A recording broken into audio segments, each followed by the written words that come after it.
It was the middle of the night on May 12th when this hospital in Goa hit a breaking point. I got a SOS message from one of the doctors at GMC, the Goa Medical College. She reported that she had no oxygen coming in the central pipeline of her ward. About 2 o'clock, we got through some officials and they told us nothing like this was happening at all. The doctor took a video of the entire ward with all the ventilator and ICU machines beeping.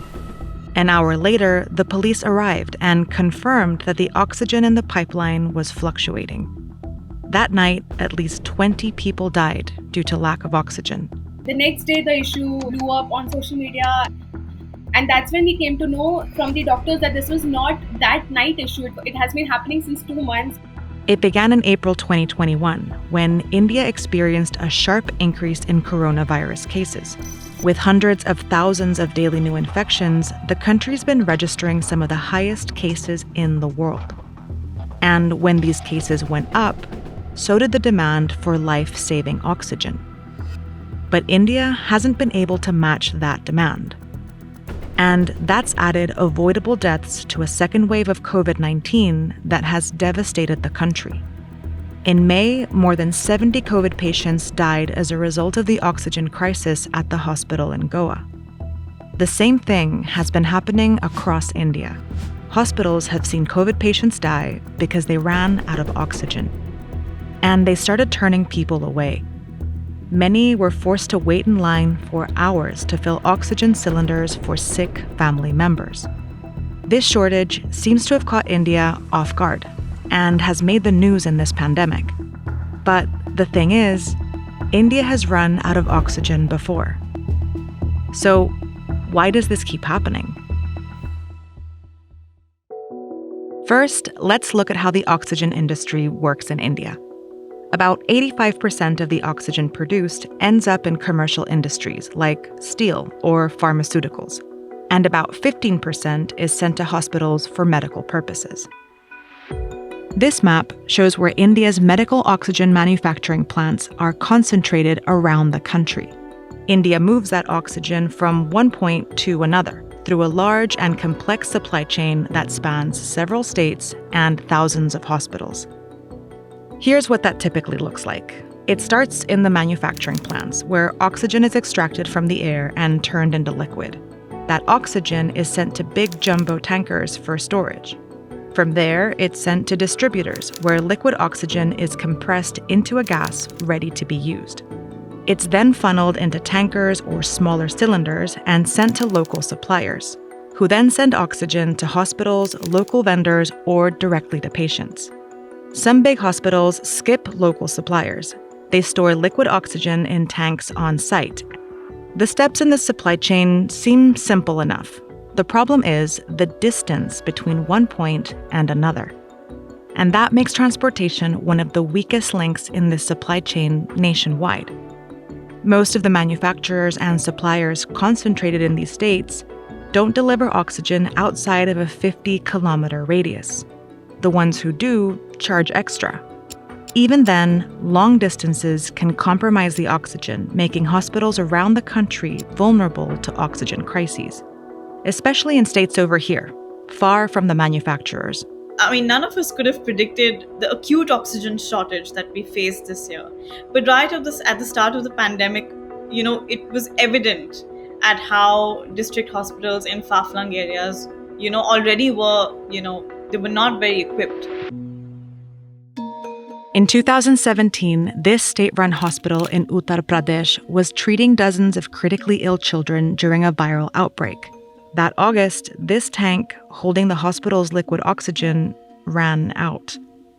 The hospital's oxygen came all the way from Rajasthan, about 800 kilometers away. So it took 3 days to restore the supply. But by then, at least 60 children had died. An investigation by The Wire revealed that the oxygen ran out because the supply had been cut off. The state government had ignored payments for months. The meters showed the oxygen supply was stopped due to low pressure. But the state government called it an act of God and didn't take responsibility. Oxygen के अभाव से बच्चों की मौत होती तो सबसे पहले वे बच्चे मरते जो वेंटिलेटर पर। the story caught India's attention. Prime Minister Modi shared his condolences.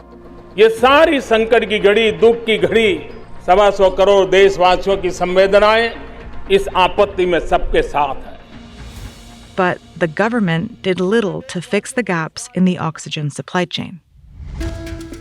3 years later, COVID reached India, and the daily consumption of medical oxygen gradually tripled. For months, the government received warnings of an impending oxygen shortage and recommendations that plans be made to produce adequate oxygen. Finally, the government took bids to build 162 new oxygen plants at all these major hospitals. These plants would produce oxygen on site for sick patients and keep the fragmented supply chain from getting further strained. But around the same time, as the result of a series of lockdowns, infection rates started to drop. By February, Prime Minister Modi started encouraging everyone to return to normal life at their own risk. I also urge you all to use this time and travel to as many as nearby areas as possible.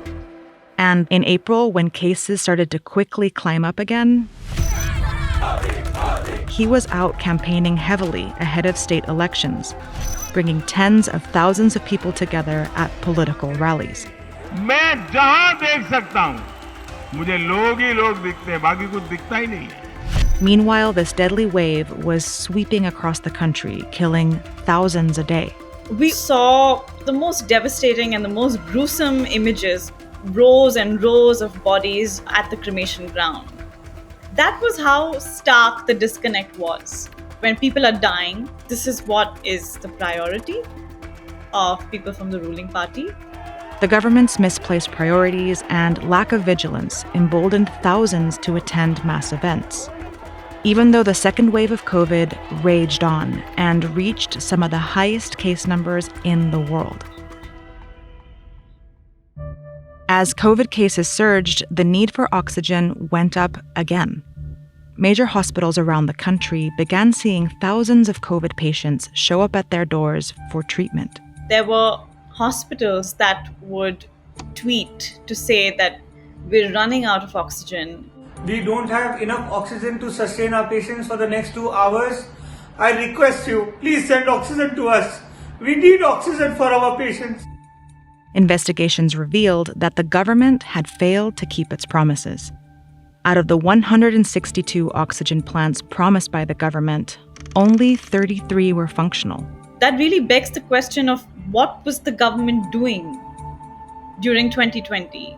They had celebrated a premature victory against the pandemic. As India recorded the highest cases in one day anywhere in the world, these oxygen gaps became even more dangerous. India's daily deaths, although significantly underreported, were in the thousands across the country. But now there were hundreds of additional deaths due to lack of oxygen. Like in Delhi, where in one weekend at least 50 people died due to lack of oxygen. Or in Maharashtra. Or in Goa's medical college, where the central government promised to build an oxygen plant that didn't come. GMC did not have an oxygen plant of its own, so they were basically manually putting cylinders and connecting it to make sure that the oxygen was reaching in the central pipeline. The High Court had to instruct the center government to intervene and put up a plant, and now it's been operational within like 7-8 days, but it took them so many lives which have died because of lack of oxygen.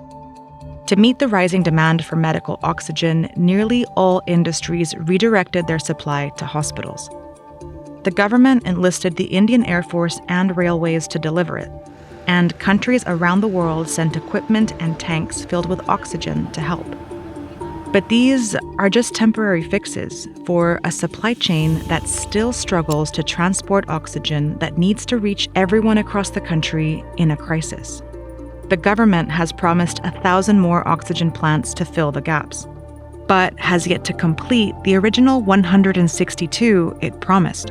It's not people have lost their lives because of coronavirus, they've lost their lives because of politics, they've lost their lives because of misplaced priorities of the governments. But what's happening here isn't a uniquely Indian problem. As COVID waves continue, oxygen shortages have become a problem in countries like Nepal, Sudan, and Argentina. In fact, dozens of other countries need more oxygen, especially in the global south, where low vaccination rates are leaving millions vulnerable to infection. Not all countries will face a humanitarian crisis like India's. But India didn't think it would either, and failed to prepare when cases were low. Dr. Fauci, what can we learn from India's outbreak? Don't ever underestimate the situation. The situation in India is a devastating reminder of what this virus can do.